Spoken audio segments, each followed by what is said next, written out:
Cláudia. Boa tarde a todos e a todas. Já estou aqui preparado Vamos para iniciar, né? começarmos. Vamos iniciar, são 17 horas em Vamos ponto. sim. E nós estamos muito felizes de receber hoje o nosso irmão Alexandre Moraes de Barros. Eu vou falar o nome, Isso nós chamamos só Alexandre Barros. é o Costumamos chamar. suficiente. Então, vamos dar as boas-vindas, agradecer pela disponibilidade dele de vir até aqui hoje, Sim, né? Pelo menos até aqui virtualmente, para poder conversar conosco, nos isso. esclarecer, e a gente vai ter muita coisa para compartilhar e para aprender. Espero que sim. Deus. Vamos fazer a nossa prece, convidamos a todos para fechar os olhos e imaginarmos nosso Senhor Jesus Cristo, com aquela sua luz maravilhosa, uma faísca dela, que possa chegar até nós nesse momento, até os nossos lares, e principalmente até nossa casa de oração e trabalho, e de lá partir para todos os trabalhadores da casa, todos os irmãos que frequentam ou frequentavam a casa enquanto estava trabalhando presencialmente, né? Nós estávamos trabalhando presencialmente, e também aqueles irmãos que buscam ajuda até hoje na nossa casa espírita, que aqueles que necessitem, que estejam encarnados ou desencarnados, nesse momento também recebam essa paz e essa luz. Senhor Jesus, te agradecemos por mais essa reunião, onde nós vamos estudar, aprender sempre um pouco mais da tua doutrina, da doutrina dos irmãos espirituais. Te agradecemos por essa oportunidade de intercâmbio, de confraternização, mesmo que em distância física, nós estamos aprendendo a transpor esses bloqueios que nada mais são do que ilusórios para o espírito. E é isso que nós te agradecemos mais ainda, por aprendermos cada vez mais a nos, a nos confraternizarmos, a nos encontrarmos em espírito, em pensamento, em vontade e em sentimento. Que a tua paz esteja com todos nessa tarde e especialmente abençoa o nosso irmão, para que ele possa usar da palavra da melhor forma possível, de acordo com as nossas necessidades maiores também. Que assim seja. Então está. Eu estou distanciando só um pouquinho aqui. Bom, você me deixou. Pois não, diga. Está passada a palavra, viu? Eu vou desligar o Eita, microfone. já está certo. Bem, inicialmente eu quero, né, desejar o meu cordial boa tarde a todos os queridos irmãos, alguns que eu conheço pessoalmente e outros agora só virtualmente, né, da Fraternidade Espírita de Aldeia, e que, por força dessa necessidade temporária, que esperemos que passe logo, a gente não está lá nesse momento, né, naquele ambiente super agradável, né, bem, digamos assim, bem ao nível de aldeia mesmo, né, que com muita natureza, é muito, muito bom, muito gostoso. Eu fico feliz de estar ali. Quem sabe um dia a gente vai voltar o quanto antes. Bem, quero agradecer mais uma vez ao convite, né, pelo convite, na pessoa do nosso querido Vinícius Barros, né, que também é Barros do Amin, e vamos refletir sobre esse assunto, que é um assunto que eu considero assim muito oportuno para o momento, né, o fortalecimento dos laços afetivos.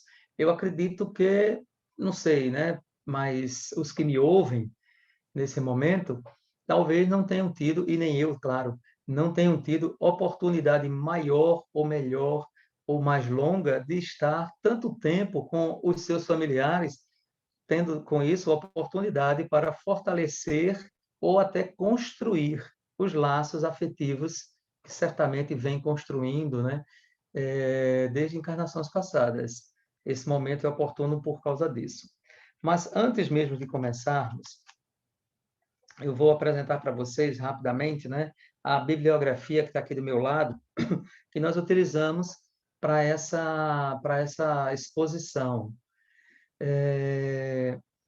Se depois quiserem, eu posso até passar a imagem dos livros, que eu acho muito interessante. Alguns, claro, vocês conhecem, como, por exemplo, o Evangelho segundo o Espiritismo, né? O capítulo 4 e o capítulo 14. O 4 que vai falar sobre a reencarnação, né? Ninguém pode ver o reino de Deus se não nascer de novo.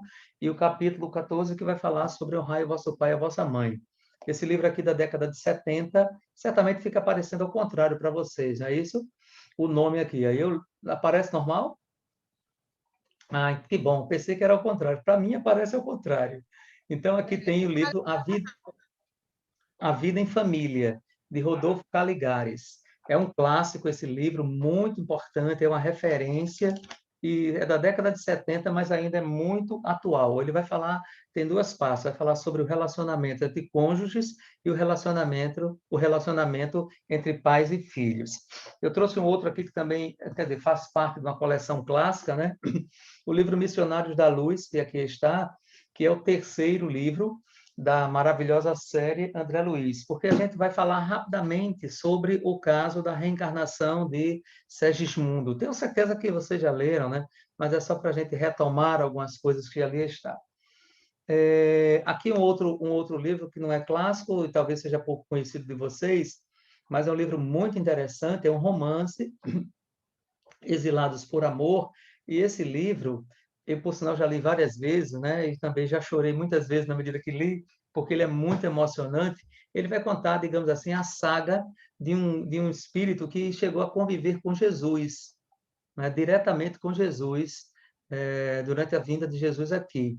Ele é destacado no Evangelho, né? Não tão destacado quanto os discípulos, enfim, e é a história dele, mas só que é a história dele começando desde Capela, quando ele de Capela é expulso. Ele é um dos exilados de Capela. Vocês vão entender porque a gente vai falar um pouco sobre a história dele. Aqui tem outros dois. Não é? Esse aqui, por sinal, eu usei o conceito de família, inclusive eu tirei deste livro aqui, da nossa querida Joana de Ângeles, né? O livro Adolescência e Vida. E porque esse livro também fala sobre família, eu resolvi trazer para mostrar para vocês, apresentar, né? Embora eu não utilizei esse livro aqui, SOS Família, porque o assunto está relacionado à família. Aqui tem um outro, que é o livro de nosso querido Raul Teixeira, que está aqui atrás, tá? Mas é um livro psicografado, né? O Espírito Camilo, que é seu mentor espiritual, é um livro parecido com o Livro dos Espíritos, parecido com o Livro Consolador, porque ele é no formato de perguntas e respostas. E tem perguntas muito interessantes e respostas também muito, muito instrutivas. Eu vi aqui que eu li esse livro de 2003, então já tem um bom tempo por aí, né? E aqui, para terminarmos, esse livro que eu vou narrar uma das histórias desse livro, espero que a gente consiga fazer isso, que é a história de Esther. É um livro que vai, digamos, nos apresentar uma relação, né, do assunto diretamente com Jesus. Então, é muito interessante. Esse livro aqui, que é ditado pelo espírito Leon Tolstói, pela médium Cirineia Yolanda Maffei, né? O livro A Arte de Recomeçar, a História de Esther, ele comporta uma coleção. E aí, embora eu vou só usar aquele ali, mas eu faço questão de mostrar para vocês a coleção. Está aqui, Homens Notáveis, esse é maravilhoso, esse livro, já li. E aí, para as mulheres não ficarem assim, poxa, mas só homens notáveis? Não, de maneira nenhuma. Mulheres fascinantes. Aqui tem histórias belíssimas de mulheres que conviveram direta ou indiretamente com Jesus. E para terminar, faz parte da coleção, né? Retratos de Nazaré. Esse ainda não li. Esse vai ser o meu próximo da lista. Então, aí está uma bibliografia que eu acho que é muito interessante, né? Eu entendo que esse é o grande diferencial dos espíritas, de uma forma geral, que é o gosto pela leitura, pela literatura, e o que tem de muita coisa boa, que muitas vezes passam despercebidas, já foram escritas, frutos de pesquisas, ou mesmo psicografias do passado, e que terminam ficando meio que desusadas, mas isso não pode acontecer. Nenhum livro espírita é digno de um museu. Ele é digno de uma biblioteca, e essa, de preferência, esteja na nossa casa. Pois bem, mas vamos começar fazendo uma afirmativa para vocês. E a afirmativa é a seguinte, que nós colocamos aqui, né? Eu disse que é na família que o espírito encarnado encontra o melhor lugar do mundo para criar e fortalecer os laços afetivos. Não existe melhor lugar do que na família. Se assim não fosse, Deus não tinha criado a família. Foi para isso que Deus criou também, para o fortalecimento dos laços familiares. Até porque, como nós somos espíritos gregários, ou seja, que precisamos conviver uns com os outros, cuja finalidade divina é o do aperfeiçoamento ou da evolução, consequentemente, até atingir a perfeição, precisamos sempre uns dos outros. Isso é uma lei de Deus. Tanto é que está em O Livro dos Espíritos, né, num dos capítulos da terceira parte, a lei de sociedade. Então, é nessa convivência uns com os outros que nós vamos partilhando conhecimentos, afetos e uns ajudando os outros a evoluírem. E não existe melhor lugar do mundo. Porém, eu posso colocar para vocês que parece uma contradição, uma incongruência, mas é uma perfeição, ou seja, é fruto da perfeição de Deus nas suas leis. A família é o local mais, digamos assim, mais típico ou mais adequado para o encontro ou o reencontro de amigos e de inimigos. Não é impressionante? É na família que os amigos se encontram e é na família que os inimigos também se encontram ou se reencontram. No mínimo, a gente precisa esclarecer isso aí, não é verdade? Ora, os amigos se reencontram. Vamos usar a palavra reencontrar, porque eu estou sempre usando como pressuposto que nós já vivemos antes. E uma amizade, ou um afeto, ou um desafeto, digamos assim, a amizade ou inimizade, o afeto ou desafeto, ele começou. Então, se ele começou numa determinada época, e foi no passado, não importa qual passado, então, esse momento é sempre um reencontro, é nesse sentido. Então, é na família que nós vamos encontrar ou reencontrar os nossos afetos e os nossos desafetos. A finalidade é sempre a mesma, é o reajuste. O caminho já está trilhado, e muito bem trilhado, são os nossos afetos. São as pessoas com as quais nós convivemos, e a gente pensa que é pouco tempo, mas não é. São muitas encarnações, muitas encarnações. Para chegarmos ao nível que nós chegamos, precisaríamos e temos muitas encarnações atrás de nós, ao ponto de chegarmos. E digo para vocês, olhando, né? Se vocês quiserem projetar em algum momento o olhar, ou pelo menos na memória, na lembrança, o olhar para as pessoas com as quais convivem diretamente, seja na condição de pai, mãe, filho, filha, irmãos, parentes, né, que estão mais distantes ou próximos, não sei, projete a mente e pense assim: de onde foi que eu lhe vi? Onde foi que nos encontramos a primeira vez? Como foi que nós começamos essa linda história de amor que nunca mais terá fim? Mas faça a mesma coisa para os desafetos. Façamos para os nossos desafetos, porque os nossos desafetos estão ligados pela mesma lei que os afetos. É a lei de afinidade. A lei de afinidade, ela liga o afeto e o desafeto. Claro que o afeto liga para as boas sensações e os desafetos, lamentavelmente, por sensações que não são boas, mas que são necessárias para o reajuste. Não foi por outra que Jesus disse: reconcilia-te com o teu adversário enquanto estás a caminho com ele, porque senão serás colocado onde? Na prisão. Eu vou colocar entre aspas o nome prisão, porque a prisão pode ser mental. E essa prisão, para muitos, é o próprio lar, é a casa. Agora, por exemplo, não vou dizer que é o caso de vocês, também não é o meu, ainda bem, mas quantas pessoas, quantas milhares ou talvez milhões de pessoas, neste momento, no mundo todo, não estão vivendo um verdadeiro cárcere em estar convivendo com o desafeto dentro de casa.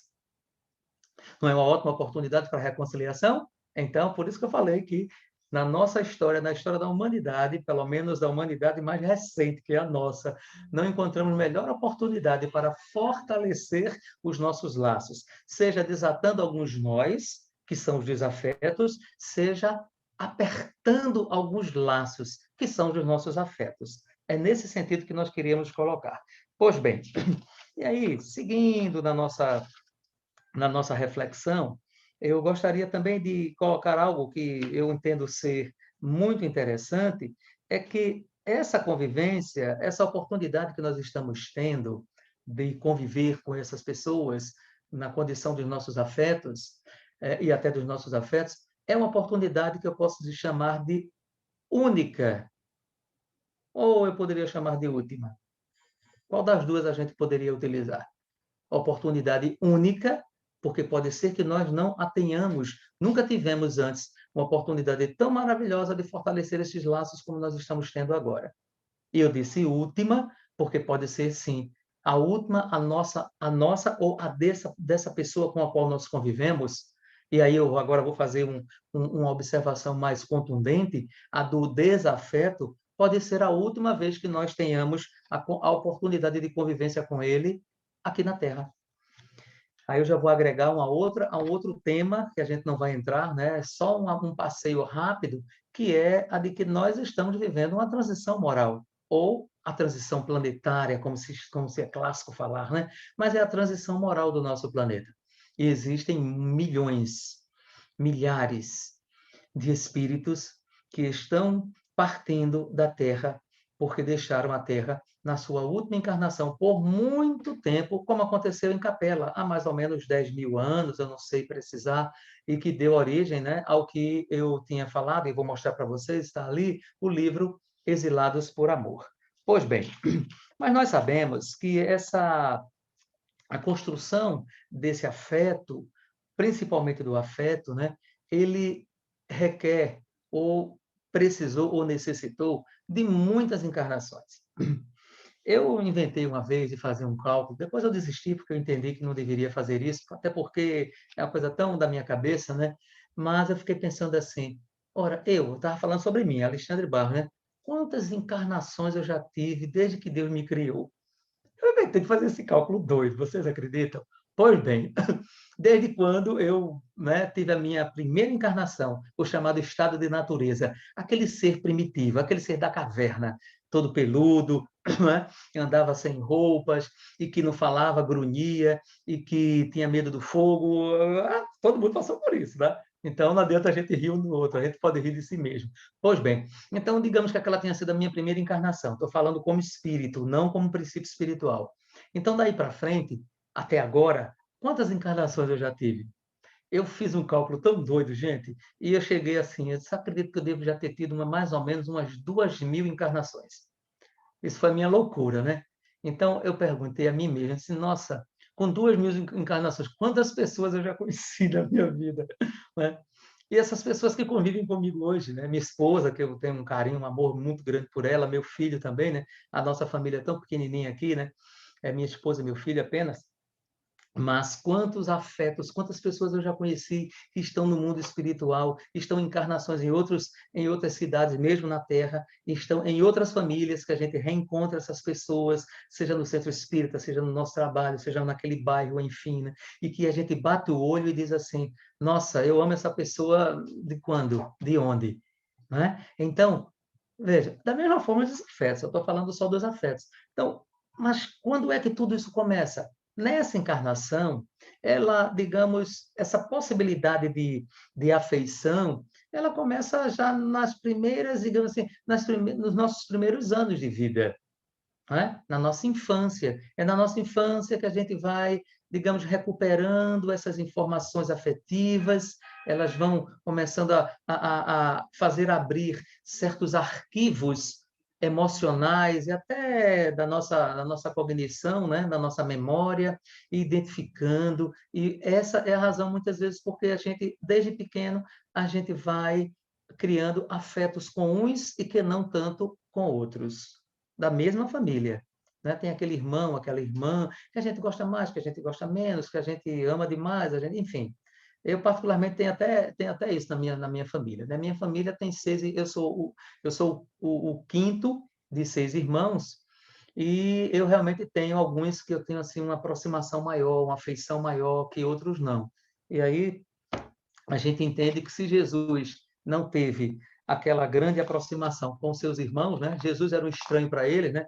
Que dirá nós que somos bem menos do que Jesus, né? Eu acredito que vocês saibam, né? Que Jesus não era filho único, né? Ele disse que ele era filho único de Maria, mas ele não era filho único de José, né? O próprio Divaldo já colocou que José era viúvo e casou com Maria, sendo viúvo, e tinha vários filhos. E esses filhos foram aqueles que entraram lá na sinagoga, né, forçando Maria também a entrar, ou melhor, a tirar Jesus de lá, e Jesus diz quem é minha mãe, quem são meus irmãos. Ali Jesus estava falando sobre a família espiritual. Bom, eu estou falando muito rápido, queria saber só de vocês, porque na medida que eu estou falando, eu estou com um roteiro aqui, ó, tá bom? Eu vou até mostrar para vocês, né? Vocês já me conhecem, né? Os que me conhecem, está aqui o roteiro, ó, fortalecimento dos laços familiares. Mas tem coisas que não estão aqui no roteiro, estão vindo na cabeça, e eu não estou perdendo tempo, estou soltando. Está tudo dentro do contexto, né? Está tudo pedagogicamente sendo exposto. Agora eu vou, algumas pontas já coloquei do roteiro, agora vou outros não. E agora eu vou mergulhar no roteiro para tentar segui-lo, até para fazer valer os livros que eu disse que estão aqui, né? E o primeiro livro que nós né, vamos usar, que está ali naquela coleção, é o livro Adolescência e Vida. Joana de Ângeles, ela nos traz um conceito. É um conceito, é dela, né? Ela pode ter até vários conceitos, mas o que ela trouxe foi esse naquele livro, e eu vou trazer porque ele se encaixa no na nossa exposição. Ela diz que família é o conjunto de seres que se unem pela consanguinidade para um empreendimento superior. É muito interessante nós já capturarmos essas duas palavras, empreendimento e o empreendimento superior, ou seja, empreendimento no sentido de que a gente realmente vai investir algo, né? Superior, no qual são investidos valores inestimáveis, que se conjugam em prol de resultados felizes, que devem ser conseguidos ao longo dos anos, graças ao relacionamento entre pai, mãe, filhos, irmãos e parentes. Então, vejamos, ela colocando, né, até fazendo quase que um paralelo com como se fosse a família fosse uma empresa, né?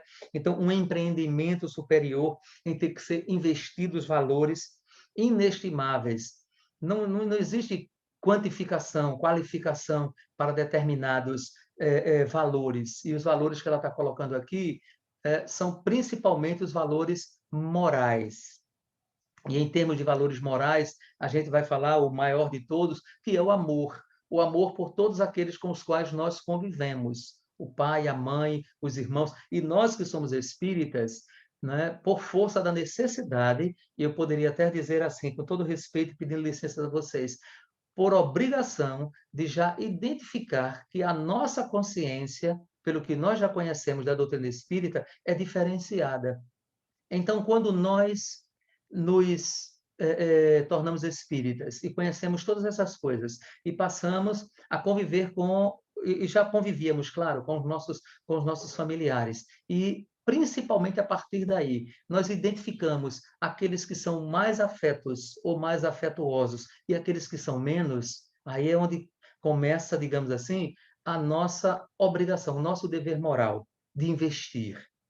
A gente vai valorizar aqueles que já nos são muito afetuosos, investir para que aquilo cresça, para que aquela relação, aquele valor inestimável cada vez mais se amplie nessa relação com ele, e aquele com o qual, ou aqueles com os quais nós pouco temos uma boa relação. O que é que nós devemos fazer?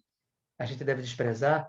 A gente vai dizer, não, mas esse aqui eu já amo, então aquele ali ele não quer, mas será que a gente vai conseguir essa desculpa para nós mesmos? Será que nós vamos ser desculpados pela nossa consciência? Porque talvez ele não seja espírita, ele não tenha o conhecimento que nós temos, ele não tem os valores que nós já construímos. Então, de nós sempre é exigido mais. E isso foi Jesus quem falou, não fui eu, né? Ele disse, muito vai ser cobrado aquele que mais recebeu. Pois bem, então, nesses valores inestimáveis, e nesse empreendimento superior, buscando sempre um resultado mais feliz, é onde nós vamos encontrar, por exemplo, a história que está no livro Missionários da Luz. A partir do capítulo 10 até o capítulo 14, ou 15, por ali, é quando a gente vai encontrar a história de Segismundo. Penso que vocês já tenham lido esse livro, mas só relembrando, né? Segismundo era um espírito que, por sinal, era muito amigo de Alexandre, que era o mentor espiritual, né, de todo aquele trabalho que estava sendo realizado. Então, ele tinha créditos e ele recebeu, digamos assim, essa colaboração, essa ajuda desses amigos espirituais para reencarnar. seria uma reencarnação muito desafiadora para Segismundo, porque ele iria reencarnar junto, digamos, os seus pais seriam as suas vítimas. É muito interessante a gente pensar no caso Segismundo, mas começar a se projetar, a se colocar na situação dele. Quando eu falei para vocês que nós temos os nossos afetos e os nossos desafetos, claro que a gente não vai cascavilhar, não vamos garimpar o nosso passado, porque isso não vai trazer bons resultados. É melhor deixarmos o passado no passado. Prova disso é que o esquecimento do passado é lei de Deus também.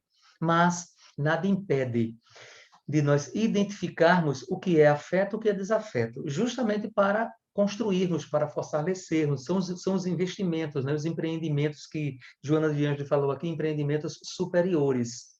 Então, nós poderemos sim nos colocarmos na condição de Segismundo, porque ele teve que reencarnar, foi dada a ele a oportunidade dele resgatar esse débito, reencarnando com uma antiga vítima dele.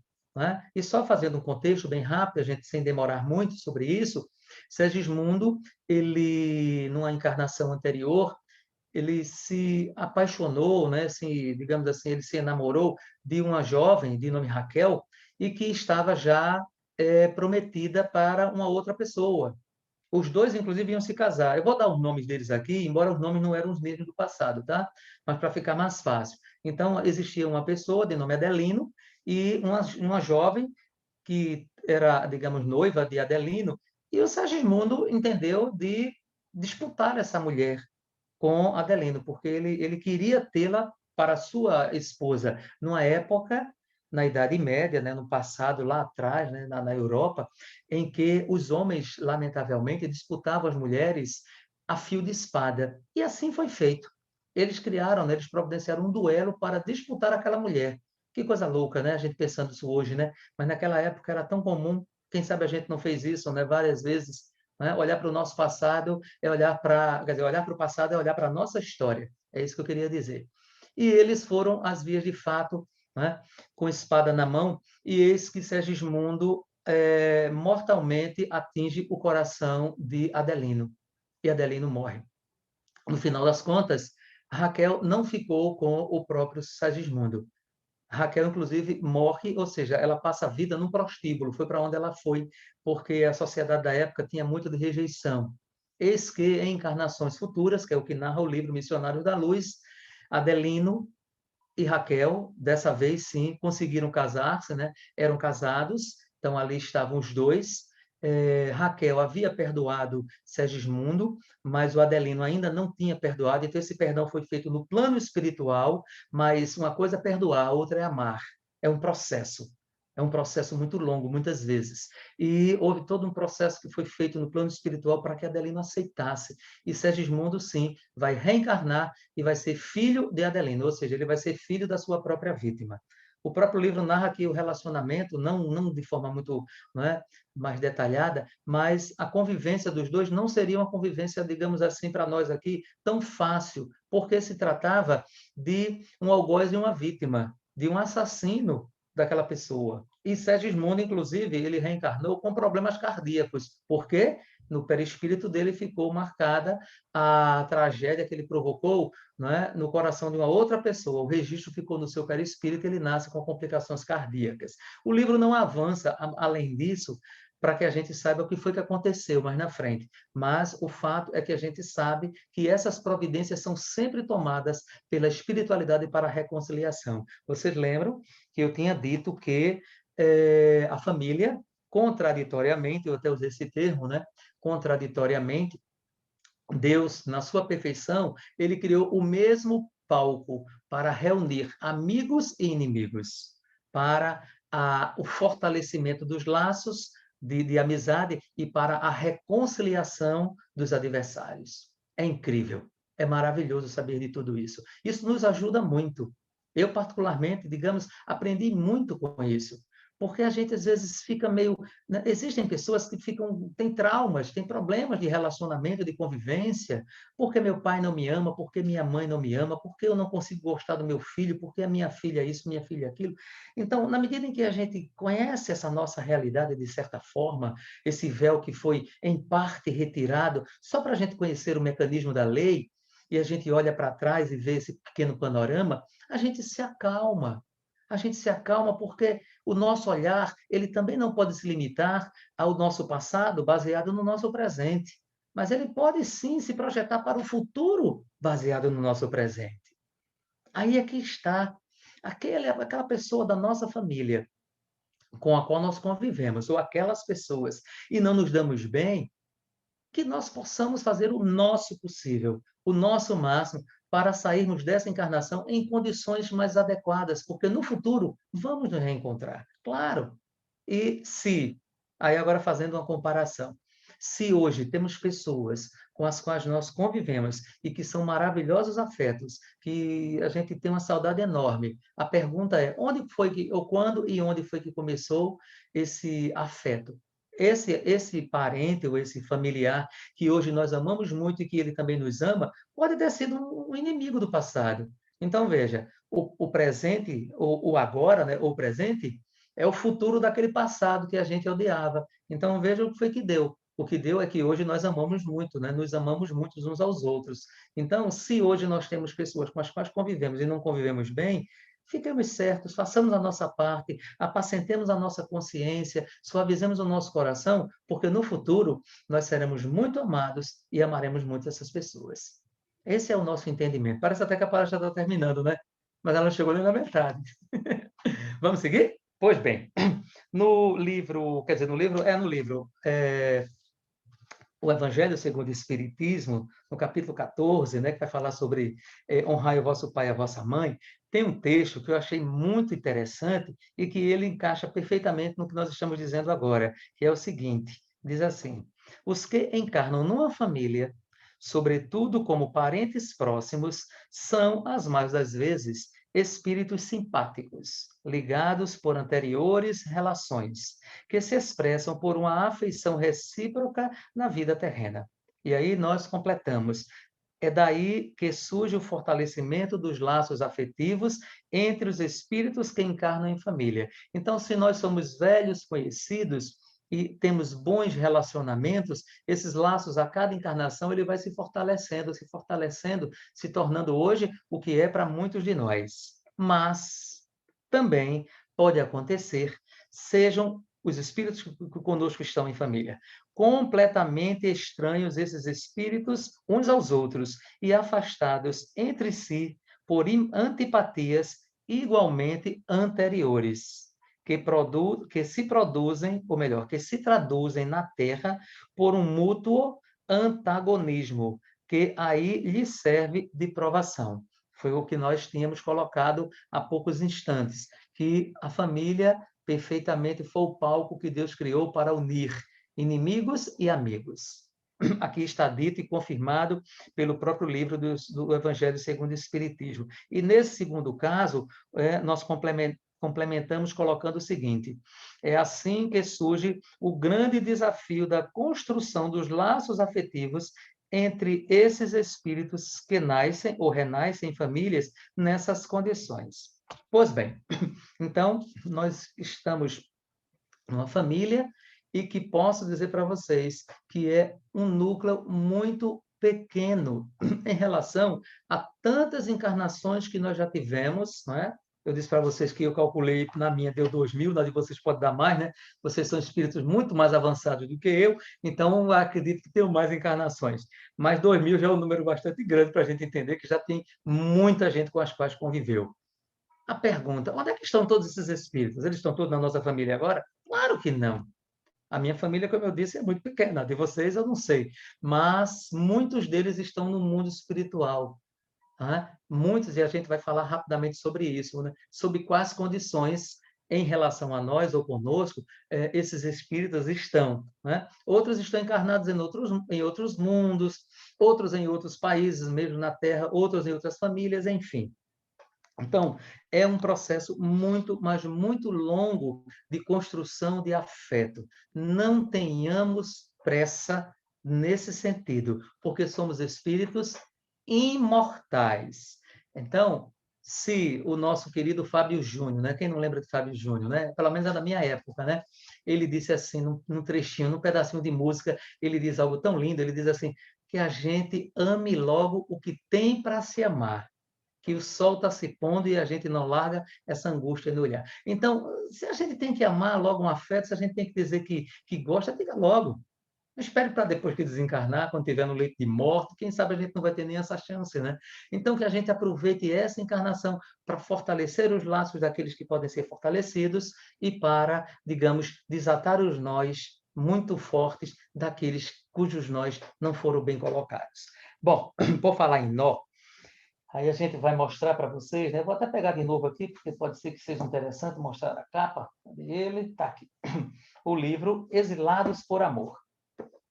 Esse livro aqui, tá?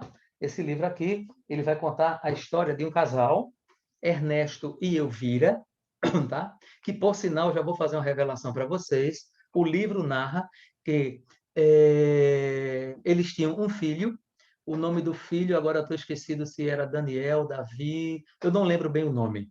Mas, segundo o livro, esse filho deles encarnou com missão, ele veio com missão para a Terra na época, e ele era João Evangelista. Então, se ele era João Evangelista, ele era também Francisco de Assis. Significa dizer que Jesus não só acolheu os exilados de Capela, mas Jesus teve a oportunidade do governador espiritual de Capela de escolher missionários e que vieram para nos ajudar. Um deles foi João Evangelista. E eu aqui não tenho a mínima dúvida de que Maria de Nazaré também veio como uma missionária escolhida por Jesus daquele ambiente, tá? No mínimo, vocês estão pensando assim, Alexandre, então quer dizer que aquele mundo em transição, ele já estava em condições de fornecer espíritos para ajudar na evolução do planeta? Sim, na época a Terra estava saindo, né, estava na sua primeira transição moral ou planetária, saindo de um mundo primitivo para um mundo de expiações e provas. Então, para o nível da Terra naquela época, os espíritos que estavam na condição moral à época em Capela já eram por demais preparados ou evoluídos para encarnar naquele mundo Terra naquela época. E aí, no mínimo, a sua mente, que é muito inventiva e criativa, está dizendo assim, então quer dizer que em qualquer momento eu posso ser convidado por Jesus para encarnar num outro mundo, para cumprir uma missão, semelhantemente a que João Evangelista fez quando veio de Capela para cá? E por que não? Afinal de contas, o pastor conhece muito bem as suas ovelhas. Deu para entender, não foi? É um recado, tá? Mas vamos à história, rapidamente, porque a hora está passando. Ernesto era o nome dele. Era um cientista muito famoso lá em Capela.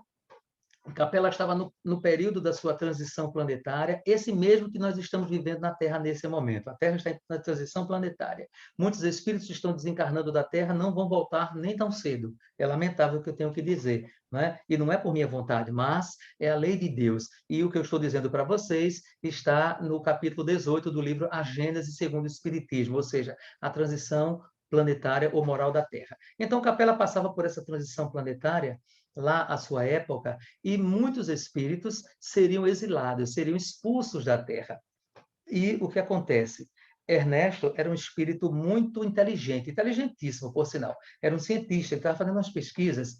Ele queria descobrir, por exemplo, a cura para a morte. Veja que coisa louca. E querendo a cura para a morte, ele comprou, vou colocar a palavra essa mesmo, comprou uma barriga de aluguel, ou uma barriga, né? Não foi de aluguel, foi comprada mesmo. Uma mãe que ia parir gêmeos, então ele comprou os filhos. A mãe vendeu os filhos para que ele fosse fazer experiência. Ou seja, ele iria matar essas crianças, depois submeter a um determinado tipo de energia para tentar ressuscitá-la. Era isso que ele ia fazer. Ele não conseguiu. Porque antes de conseguir, ele foi assassinado pelo seu colaborador, seu ajudante. E aí entra outro personagem chamado Ferdinando. Ferdinando envenena ele. E durante a morte, o Ernesto ficou sabendo aquilo que aconteceu. E depois que ele morre, Ernesto, ele se agarra em espírito, com todo o ódio que vocês puderem imaginar, se é possível imaginar ódio, no pescoço de Ferdinando, e Ferdinando passa a ter complicações de vida durante meses. E ele, inclusive, é recolhido para um manicômio e lá ele desencarna. E aí eu rapidamente vou contar para vocês. O ódio que esses dois espíritos passaram a ter um pelo outro foi tão grande que eles praticamente fundiram seus perispíritos. Era como se fosse uma única massa. Tanto é que quando eles vêm para a Terra, eles reencarnam e eles reencarnam em tribos primitivas. E eles são gêmeos siameses. Por várias encarnações, eles reencarnaram como gêmeos siameses.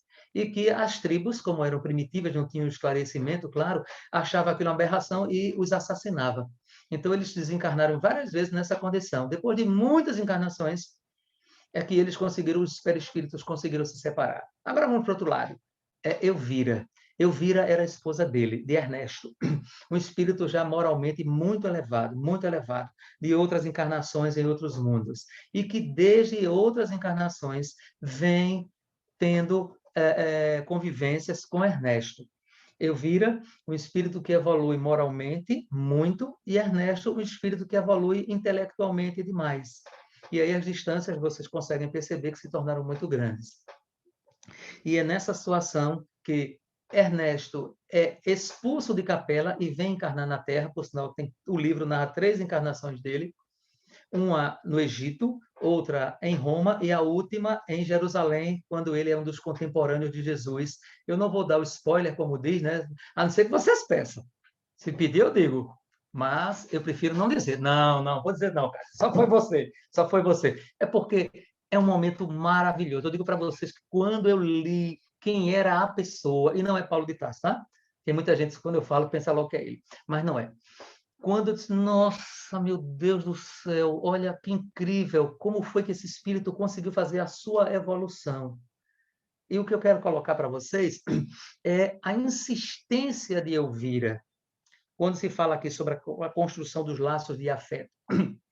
No primeiro momento, a insistência de Elvira de acompanhá-lo. Então, ela em espírito, né? Ou seja, ela acompanhava ele em espírito e ela foi autorizada a, digamos, em espírito, acompanhá-lo à Terra. Então, ela vem de Capela e ela passa a conviver no ambiente espiritual da Terra para acompanhar a evolução ou os resgates de Ernesto. Então, veja como o amor, gente, isso é muito lindo. Eu digo para vocês que o livro não veio com o kit de lenço, né? Mas eu comprei um kit de lenço para poder chorar ao final de cada capítulo, porque eu fazia isso. Né? E agora que os cabelos estão ficando dessa cor, aí é que chorar, né, se tornou a minha especialidade.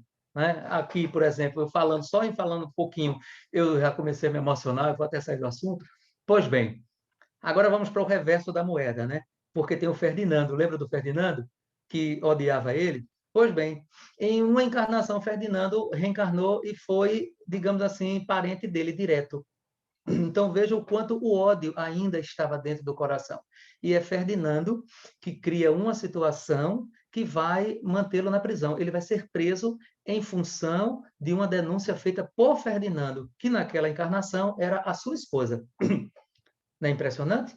Então, isso é para mostrar para todos nós o quanto a lei de Deus, na sua perfeição, nos remete à evolução e ao fim, que é a pureza do espírito. Para isso, são necessárias essas milhares de encarnações e o palco adequado para que isso se dê será sempre a família. Por isso que nós deveremos preservá-la tanto. Pois bem, no livro O Evangelho Segundo o Espiritismo, agora no seu capítulo 4, vai falar sobre ninguém poderá ver o reino de Deus se não nascer de novo. Tem também uma citação que eu achei belíssima, eu vou trazer para vocês, e que ela diz o seguinte: no mundo espiritual, os espíritos formam grupos ou famílias entrelaçadas pela afeição, pela simpatia e pela semelhança de inclinações. Por isso que eu disse que nós aqui estamos com uma representação familiar muito pequenina, não é? Temos os nossos parentes, os nossos familiares diretos, né, que convivem com na nossa casa, agora nem tanto, né, que agora tem parentes também, e tem os parentes mais próximos, mais distantes, etc., que se a gente for somar, sei lá, dá quantos? Dão 500? Dão 1.000? E a nossa família espiritual, né, ela chega a quantos? Então, dá para entender que são muitos, né? Tanto é que ele diz aqui, formam grupos ou famílias entrelaçadas por essa afeição, né, pela simpatia e semelhança de inclinações, foram construídas ao longo das encarnações. Ditosos, por se encontrarem juntos, esses espíritos se buscam uns aos outros. É lindo, né? Pois bem, ficam felizes e eles se buscam e vão se buscar sempre. A encarnação apenas momentaneamente os separa. Então, nós estamos aqui encarnados e temos afetos maravilhosos que a gente nem sabe quem é. Às vezes a gente sonha com eles, conversa, beija, abraça, tal, e quando acorda, quem é? Não sei. Isso aconteceu, inclusive, com Ernesto, quando encontrava Elvira em sonho. Ela muitas vezes encontrava, orientava ele, e inclusive ele perguntava a ela: quem é você? Ela dizia: eu sou apenas uma amiga para lhe ajudar. Ela nunca revelou quem era, tá? E aí, aproveitando, né, que eu já falei no assunto, vamos voltar rapidamente. Tem uma encarnação que ela aceita encarnar e ela é irmã dele. Os dois reencarnam e são irmãos, só que se separam. Ele se torna um iminente arquiteto, e ele vai justamente ajudar a construção das pirâmides, e ela mora no interior do Egito. Só que em determinado lance, olha, eu estou dando um spoilerzinho para o Chototinho, tá? Ele contrai a hanseníase e ele é expulso. Ele vai para o Vale dos Leprosos. Não sei se na época era esse nome, mas ele vai para aquele Vale dos Esquecidos, etc. E ela, depois de muito, muito, muito tempo, porque as informações não chegavam como hoje, né, pelo WhatsApp, quando ela ficou sabendo que ele adoeceu, ela deixou a família e ela foi para esse vale para cuidar dele. E ele não queria porque sabia que ela iria, ele rejeitou muito, ele estava muito revoltado com a situação de ter ficado doente e tal. E foi aí onde começou a regeneração dele, começa nesse momento. E ele desencarna pedindo, agradecendo e pedindo perdão a ela. Mais uma vez, eu vou parar, senão eu vou chorar. E ela, inclusive, depois fica ali mesmo, porque ela também depois contrai a hanseníase e fica ali orientando e ajudando a todos quantos que ali estavam e desencarnam. Então, vejam o quanto os espíritos que nos amam tanto, e que é a nossa família e que ela é muito grande, eles velam por nós. Eles tomam conta da gente. Claro que não ficam no nosso pé, porque eles sabem que tem suas limitações, a lei leva a isso, né? A essas limitações, mas eles cuidam muito de nós. E aqui diz assim: muitas vezes uns seguem os outros na encarnação e se reúnem numa mesma família. Foi o caso de Elvira e Ernesto naquela encarnação no Egito, para trabalharem juntos pelo mútuo adiantamento, como é o caso de muitos de nós, né? Que temos a nossa esposa, o nosso esposo, o filho, filha, outros parentes, né? Mais próximos, irmãos, com os quais aceitaram e foi permitido que reencarnassem juntos, e estão muito juntos, um ajudando ao outro. Eu me lembro, nem rapidamente, antes de concluir a nossa leitura, de duas irmãs. Elas, eu não sei se agora já estão lá pelos seus 40 anos, 30 anos, mas eu vi essa imagem, essa reportagem há muitos anos, tem uns 15 a 20 anos. Elas são irmãs gêmeas no Rio Grande do Sul. São gêmeas univitelinas. Uma é a cara da outra. Se botar uma na frente da outra, pensa que uma está olhando para o espelho. Não é qualquer uma delas. E o amor que elas têm é um negócio impressionante. Elas não são espíritas, não falaram de reencarnação, falaram nada. Mas tudo o que elas falaram naquele momento, para mim, denotava de que são espíritos que vêm há muitas encarnações construindo e fortalecendo o laço de amizade. Nossa, o quanto eu fiquei feliz de ver tudo aquilo. Eu realmente fiquei muito emocionado. Elas chegaram a dizer, eu acredito até que a gente já desenvolveu uma espécie de telepatia, porque eu sinto, inclusive, o que ela sente. Se ela não estiver bem, onde eu estiver, eu sinto. Aí ela citou rapidamente que uma viajou para um canto, a outra, e uma ficou doente. E a outra disse, minha irmã não está bem, eu estou sentindo aqui que ela está doente. E entrou em contato e a outra realmente não estava bem e não queria dizer. Então, vejam o do que é capaz o laço de afeto. Até que ponto? E nós que somos espíritas e que conhecemos, né, um pouco, lá o livro A Gênesis vai falar sobre isso, né, sobre os fluidos, sobre o fluido cósmico universal, sobre essa eletricidade, né, que vai, digamos, ser transferida pelo pensamento. Então, nós nunca estaremos distantes uns dos outros. E aquela experiência dessas duas irmãs, para mim, foi uma demonstração maravilhosa de que, amando uns aos outros, fortalecendo os nossos laços, estamos realmente no melhor caminho a ser seguido. Aqui coloca ainda o seguinte: os que estão no mundo espiritual velam pelos que estão na terra, e os mais adiantados se esforçam por fazer com que os demais progridam. Eu estou com uma coceirinha aqui no nariz, mas daqui a pouco sai, tá? Pronto, já saiu. Vou ler de novo. Os que estão no mundo espiritual velam pelos que estão na terra, e os mais adiantados se esforçam por fazer com que os demais progridam, principalmente aqueles que estão no mundo material. E eu não tenho a mínima dúvida de que esses espíritos, que são nossos parentes ou nossos familiares, que estão no mundo espiritual, eles se ocupam e muitos até se preocupam conosco, velam por nós. E aí nós colocamos que, de acordo com o nosso merecimento e a permissão divina, eles virão a nos ajudar. Né? Bom, a despeito disso, eu já posso me adiantar e colocar para vocês, né, que quem leu, teve a oportunidade de ler o livro Nosso Lar e o livro Os Mensageiros, que é o livro seguinte, né, depois do Nosso Lar vem Os Mensageiros, o terceiro é Missionários da Luz, vai ver justamente esses lances, essas situações de espíritos, de familiares, pedindo permissão aos mentores espirituais, no caso do Nosso Lar era Clarencio, né? Pedindo permissão para intervir e ajudar os familiares que estão na Terra. E isso passa por digamos assim, um processo, digamos, muito rigoroso, não é, de permissão, porque isso depende do merecimento daquele assistido e dos méritos daqueles assistentes. Se isso não puder se casar, isso não acontece. Então, é impressionante que é permitido, é possível que isso aconteça. Tá? Então, se isso é possível, é permitido que nós possamos nos valer disso. Eu me lembro bem rapidamente, né? Estou vendo ali que já está quase chegando no horário de terminar, e eu vou dizer para vocês que essa palestra poderia ter parte 2, porque eu só estou na metade. Mas vamos. Esse foi o problema de eu ter nascido no mês de janeiro, porque diz que quem bebeu água de janeiro fala muito, né? O pior foi que eu não bebi água de janeiro, eu bebi leite de janeiro, e eu acho que deve ser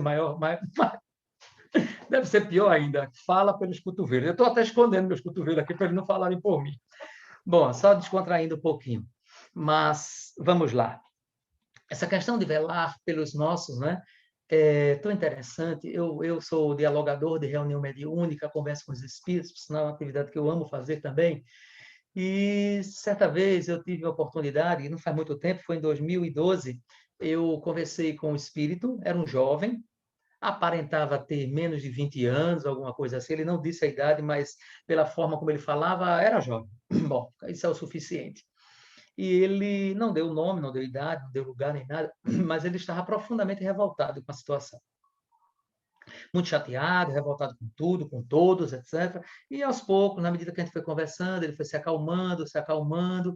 Ele estava desconfiado que havia desencarnado, e depois eu confirmei, né? Essa era, inclusive, uma das revoltas dele, porque ele disse que amava muito tudo que tinha na Terra, ele adorava fazer, né? Por isso que eu achava que era um jovem, né? Ele gostava de balada, gostava de noitada, gostava disso, e a morte dele se deu numa situação, lamentavelmente, como essa. E na conversa, a conversa vai, a conversa vem, até o momento em que a gente chega, digamos assim, quase na última parte do nosso diálogo com ele, em que ele digamos, ele deita as suas armas, né, de revolta, e ele aceita a sua condição. Ele começa a refletir, a entender que a culpa foi dele. Foi no momento que eu aproveitei, né, é a técnica do diálogo com os espíritos, e eu aproveitei e cheguei a perguntar afirmando. Eu disse, você sabia que você não veio para cá sozinho? Ele disse, como assim? Se você primeiro, você sabe onde você está? Ele disse, não. Eu disse, você sabe que esse lugar existia? Ele disse, claro que não. Eu digo, pois bem, como é que você poderia vir para o lugar que sequer você sabia que existia? Não é? Ele disse, de fato, eu não parei para pensar sobre isso. Eu disse, é porque alguém trouxe você aqui. E aí ele ficou curioso. Ele disse, me trouxeram para aqui? E quem foi? Eu disse, aí pela intuição, né, nós percebemos, eu não vejo, não ouço nesse sentido, mas por intuição, né, tanto é que eu nem anunciei quem era, né, mas eu disse assim, eu tenho certeza que essa pessoa que trouxe você está do seu lado, está doido, louco para que você saiba que ele está aí. Vamos orar? E nós fizemos uma prece muito rápida. Quando eu terminei a prece, ele estava chorando. E em lágrimas ele disse assim, é o meu irmão. Nossa, quando ele disse isso aí, quase que quem chorava era eu. Eu segurei para não chorar. Ele disse, é meu irmão. E ele contou rapidamente, esse é meu irmão mais velho, que já faleceu tem mais de 10 anos. E ele cuidou da gente como se fosse um pai. Eu sou dos mais novos. Aí ele contou rapidamente a história dele. Meu pai morreu, eu estava na infância, e meu irmão praticamente assumiu a família, todos nós, todos os irmãos, e ele sempre me dava conselhos. Muitas vezes, antes de sair de casa, ele me chamava a atenção, e poucas vezes eu ouvia o meu irmão. Aí ele parou um pouquinho, balançou a cabeça, depois ele quis dizer assim, ele está dizendo que agora eu vou ter que ouvi-lo. Eu ouvi-lo muito. Eu disse, você vai ouvir? Ele disse, agora não tem mais nem como eu não ouvi-lo. Porque ele quis deixar claro que ali já não era mais a autoridade da idade, mas era a autoridade moral. Era o irmão como autoridade moral que falava para ele. E ele disse, sim, eu agora vou obedecer ao meu irmão. E ele não sabia, né? Nós não dissemos, mas só soubemos depois, que não estava só o irmão, estava o pai que havia desencarnado, que ainda continuava desencarnado, estava lá também, só que não quis se apresentar, preferiu que o trabalho fosse feito à luz da presença do irmão. Isso é só para nós sentirmos que os laços, quando são criados, eles nunca, nunca, nunca mais se destroem. Eles ficam para sempre. Eles vão para a nossa, digamos assim, eu posso até usar um termo, né? Vou usar um exagero, os laços de afeto, eles vão para a nossa imortalidade.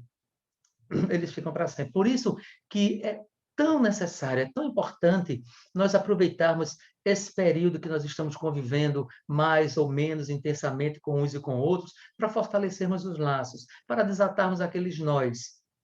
E os laços nós vamos fortalecê-los, reencontrar aqueles que há muito está distante e preservar aqueles que estão tão próximos. Então, é um convite que eu já praticamente terminando, né, a exposição, faço a todos em termos de reflexão, né? Aproveitarmos este momento, porque nós não sabemos se teremos uma oportunidade tão pedagógica, tão estratégica como estamos tendo agora. Esse é o nosso entendimento. Bom, eu vou, por força do tempo, eu vou ficar por aqui, viu, Kátia? Né? A história que a gente iria. Vou deixar vocês com um pouquinho de água na boca. A história que a gente iria narrar do livro A Arte de Recomeçar, que é a história de Esther, né? Daquele livro, daquela coleção toda que eu mostrei para vocês. Só pegar ele aqui só para mostrar para vocês, né? Desse livro aqui, né? Eu não vai ficar para uma outra oportunidade. Eu prometo, vocês que me ouvem, que numa próxima palestra, que o tema tiver, digamos assim, o contexto permitir, eu narro a história de Esther, até para, no mínimo, vocês ficarem interessados em comprar o livro e ler todas as outras histórias, porque são contos belíssimos. São contos, aí eu vou só fazer uma propagandinha, uma divulgaçãozinha. São contos de pessoas que tiveram as suas vidas transformadas pelo contato direto ou indireto com Jesus. Os 4 livros, tá? A Arte de Recomeçar,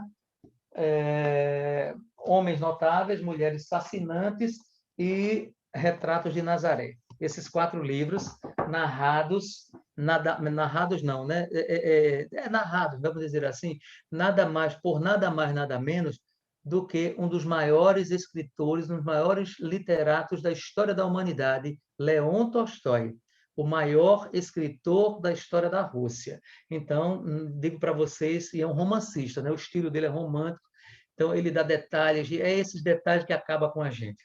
Quando ele começa a narrar com aqueles detalhes, quando colocando coisas, nossa, meu Deus do céu, aí é que esses livros também é livro para você aprender, mas é livro também para chorar bastante, ou seja, para se emocionar.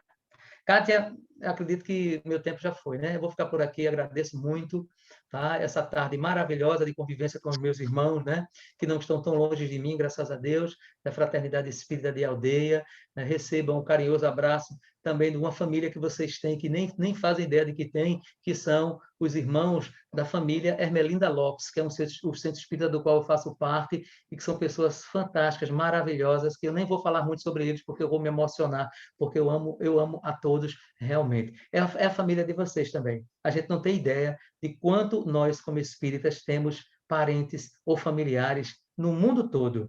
É impressionante, né? Mas é assim que eu vejo. Isso me dá muita felicidade. Então, meu irmão, nós estamos agradecidos com a sua palestra, agradecidos ao extremo, por toda essa disponibilidade e somente essa bibliografia que você nos informou a respeito já é uma coisa riquíssima e que nós vamos procurar, sim, adquirir na nossa livraria da fé e pôr à disposição das pessoas. Então, isso é muito importante, que nós todos possamos ler mais, nos informar mais, e você nos estimula muito a isso, e nos trouxe histórias belíssimas, que realmente nos dão ensejo para reflexões profundas sobre essa questão da família, né? E essa amplitude também desse termo, nós também abraçamos os irmãos da instituição que você frequenta, e quem sabe algum dia também não teremos a oportunidade de visitar a sua casa de oração e trabalho. Então, receba o nosso abraço fraterno e vamos agora convidar a todos novamente. Antes disso, eu quero dizer que as pessoas estão tecendo vários elogios à sua palestra e estão lamentando, inclusive, viu? Porque a palestra terminou. Eu estou lendo aqui. O relógio disse que chegou a hora, mas convidamos realmente para que você venha de novo sempre, nos visitar e nos presentear com suas palavras. Que Deus nos abençoe a todos e que nós possamos fechar os olhos novamente para fazermos a nossa prece, para encerrarmos a reunião de estudos evangélicos e doutrinários da tarde de hoje, que foi tão brilhantemente conduzida pelo nosso irmão Alexandre, que merece o nosso carinho e está recebendo nesse exato momento, Senhor. Te agradecemos por essa oportunidade, te agradecemos por estarmos sabendo aproveitar essa nossa tarde de sábado para essas reflexões. Te agradecemos por toda a força, por tudo que o Senhor nos transmite através desses irmãos abençoados que nos trazem essas mensagens fortalecedoras, sendo representantes legítimos da doutrina consoladora com a qual o Senhor nos presenteou. Te agradecemos, Senhor, porque estamos com a perfeita noção, nesse momento, da importância dessa nossa encarnação e de tudo isso que recebemos, para que possamos seguir em frente, reconstruindo o nosso ser para o bem maior, para a luz de Cristo, e de mãos dadas com os outros, para que todos também possam seguir nessa estrada, para que todos juntos possamos crescer. Te agradecemos, Senhor, por tanto termos a agradecer, e nada, ou quase nada, a pedir. Que nós possamos seguir juntos nessa semana que inicia amanhã, e daqui para frente possamos utilizar mais esses nossos conhecimentos que nós adquirimos nesses momentos preciosos. Que assim seja.